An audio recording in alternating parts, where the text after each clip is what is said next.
आवाज आ रही है कि आप लोगों को मालूम है कि भारत पाकिस्तान से युद्ध की स्थिति लगभग शुरू हो गई है।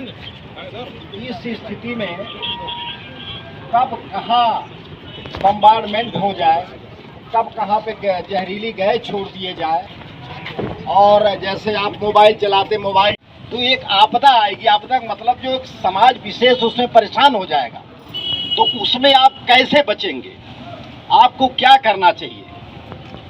जैसे मैं फायर सर्विस के दृष्टिकोण से हूँ, बताऊँ कि अगर आप लगती है आग तो आप जहाँ है वहाँ से सुरक्षित स्थान निकलने की कोशिश करिएगा, और भाग करके अगर बम्बार्डमेंट हो जाए तो अगर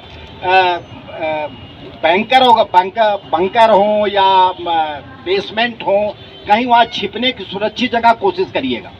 या अगर आप किसी को बचा पा रहे हैं तो उसको अगर आप सुरक्षित बचाना चाह रहे, बाहर निकाल करके उसका इस सीना थोड़ा दबाइए अगर दिक्कत में, तो तुरंत उसको हॉस्पिटलाइज्ड करवाने की आप लोग वो करिएगा, क्योंकि हर आदमी किसको काम करेगा तभी सफल हो पाएगा, एक आदमी के बस का नहीं है इसको। और अगर आप आग बुझाने में नहीं कुछ कर पा रहे हैं तो कम से कम अगर भाग भी रहे हैं तो दरवाजा खिड़की बंद कर दीजिए, क्योंकि ऑक्सीजन ना मिलने पाए। और वहां पे पैनिक नहीं होना, परेशान नहीं होना, ये हो गया आपको मतलब एक सभी लोगों को एक वो बन करके काम करना है अगर ऐसी स्थिति आती है तो। और ये आपको हर जगह जब बताना पड़ेगा सबको कि अगर ऐसी कोई बात होती घबराना नहीं। पता चला आपका आधे घंटे मोबाइल चलाने आप परेशान हो जाएंगे, अगर आपका मोबाइल टावर उड़ गए तो ये भी एक आपदा है। विद्युत के सब उड़ गए तो ये भी आपदा, विद्युत नहीं आई, कैसे आपको उसमें सरवाइव करना है। अब जैसे हम लोग रेलवे स्टेशन पे यहाँ कोई बात हो गई, घटना हो गई, जैसे आग लग गई, अभी हम लोग दिखाएंगे आगे कैसे आग लगी, हम बुझाएंगे उसे। या कैसे कोई घायल हो गया, मैंने उसको उठाया, उसको वो दिया, प्राथमिक चिकित्सा दिया, उसको स्टेशन से उठा करके एम्बुलेंस से भेजवाया, ये सब अभी आपको करके बताया जाएगा। ठीक है, थैंक यू। तो उससे बचाव का तरीका ये हमको जानना है और सीखना है कि मान लीजिए बाय द वे हम जहाँ पर हैं अचानक से कोई बमबारी होती है तो हम प्राथमिक रूप से क्या एक्शन लेंगे, ये इस ड्रिल का मकसद है। तो पहला चीज ये होता है कि जब भी कोई हमला होता है तो हम कोई मजबूत आड़ की ओर भागते हैं, ये तो सबको मालूम है।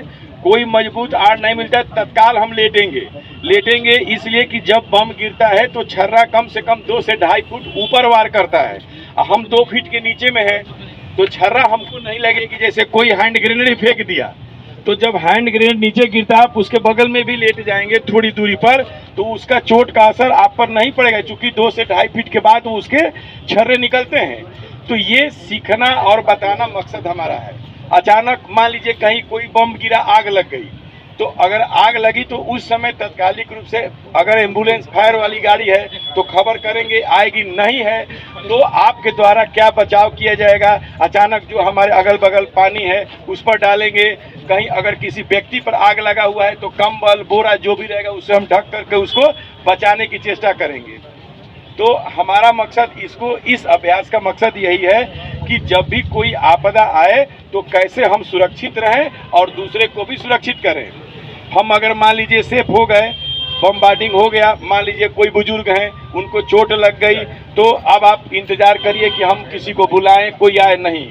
आपदा में अपने लोगों की मदद आपको ही करनी है। उस समय हर आदमी राष्ट्र का एक सजग प्रहरी होता है, आप ही डॉक्टर हैं मौके पर, आप ही वैद्य हैं, तो तुरंत उनको पहले जो भी प्राथमिक उपचार हो सकता है अगर देने की स्थिति में है दीजिए, और नहीं तो ले करके तुरंत उनको हॉस्पिटल पहुंचाइए।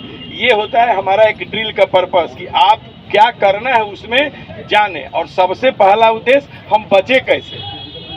भाई बमबार्डिंग होगी या कोई भी इस प्रकार की घटना होगी तो पहला उद्देश्य तो हमको बचना है। भाई हम सैनिक तो आप हैं नहीं, तो अपने को बचते हुए दूसरे को बचाना, और उसके लिए क्या ड्रिल हम अमल करेंगे ये बताना हम लोगों का उद्देश्य है। ठीक, अगर आग लग गई है या जैसे आपके शरीर में आग लग गई है तो भागिएगा मत, बिल्कुल कतई मत भागिएगा। अगर कंबल उम्बल नहीं अगर है तो उपलब्ध है तो उसको ऊपर करके आप डाल लीजिएगा, नहीं अगर कुछ है तो आप जमीन पे उसको लेट के पलटिएगा, जैसे नहीं पलट के जाइए, और जितना आप भागेंगे उतना और आपके तेज जलना शुरू हो जाएंगे। दूसरी बात, अगर धुएं में फंस गए हैं तो धुएं में कभी खड़े मत रहिएगा, नीचे बैठ जाइएगा। नीचे बैठ करके अगर आपके पास ये चद्दर क्या है, चद्दर है, मोछा है, वो इसको थोड़ा गीला करके आप लगा लेंगे तो आपकी जान बची रहेगी जब तक सहायता आपके पहुंचेगी, क्योंकि धुएं का ऊपर हमेशा ऊपर होता है। ठीक है। और उससे बचने के लिए क्या क्या करना है, कैसे सायरन बजेगा, आपको कैसे रिस्पॉन्ड करना है, और यहाँ पे जो भी रेस्क्यू टीम्स है वो कैसे काम करेंगी, उसको ऑपरेशनलाइज करके दिखाया जाएगा। फोर्स वाले कुछ वहाँ पे चले जाए ताकि लोग आगे ना आ जाए, तो उधर पे आप कॉर्डन ऑफ कर लीजिए उस एरिया को।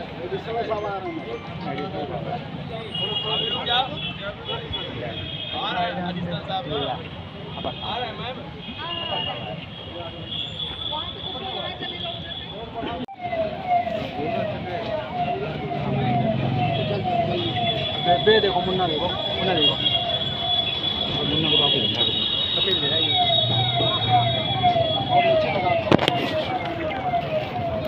नाम के साथ कोई खड़ा फोटो नहीं है, तुम्हारी वो खड़े चले अपना अरे फिरवा दी हमारे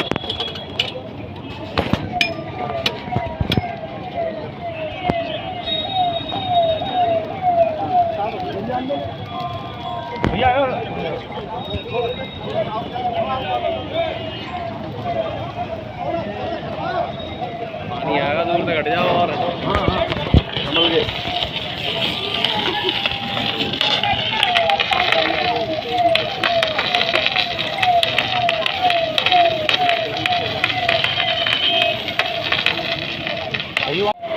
कौन का क्यों नहीं भैया, पानी वाली नहीं है, आग भाग नहीं है उसमें।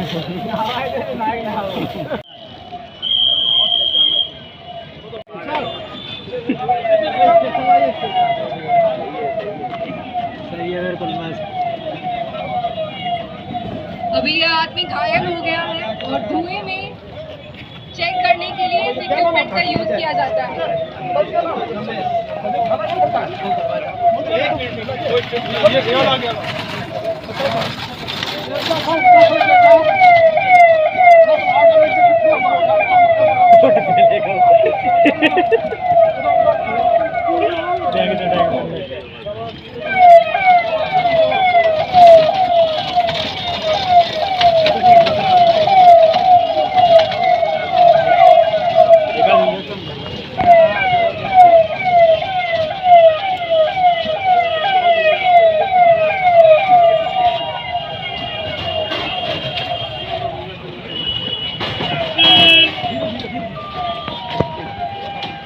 अब इसको आगे ले जाके आप उतार दीजिए।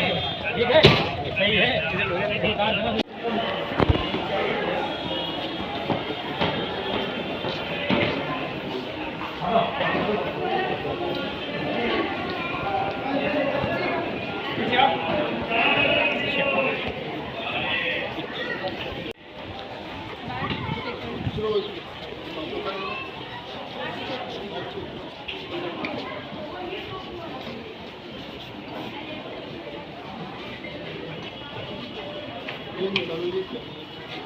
सोलर प्लेट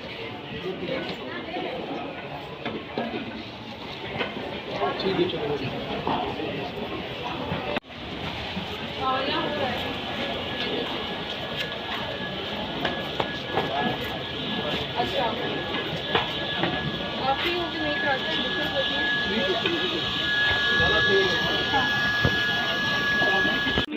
रेलवे स्टेशन पर अभी मॉक ड्रिल भी की गई है सर, किस तरीके के इंतजाम है आपात स्थिति से निपटने के लिए?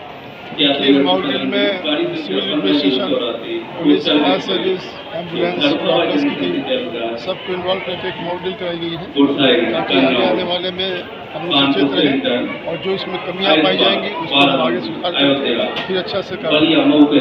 रेलवे स्टेशन पर भी मार्च किया गया है, कुछ सामान वगैरह चेक किए जा रहे हैं? ये रेलवे स्टेशन का हमारा रूटीन चेकअप है और हम लोग हमेशा चेकअप करते रहते हैं। पैदल मार्च भी है और कोई संदिग्ध वस्तु मिले उसके लिए हमने चेक किया है। यात्रियों की भी चेकिंग की गई है ताकि सबको सतर्कता भी बने रहे और यात्रियों में सुरक्षा का भाव मौजूद रहे। फर्रुखाबाद पुलिस हर परिस्थिति से निपटने के लिए तैयार है। हर चीज़ से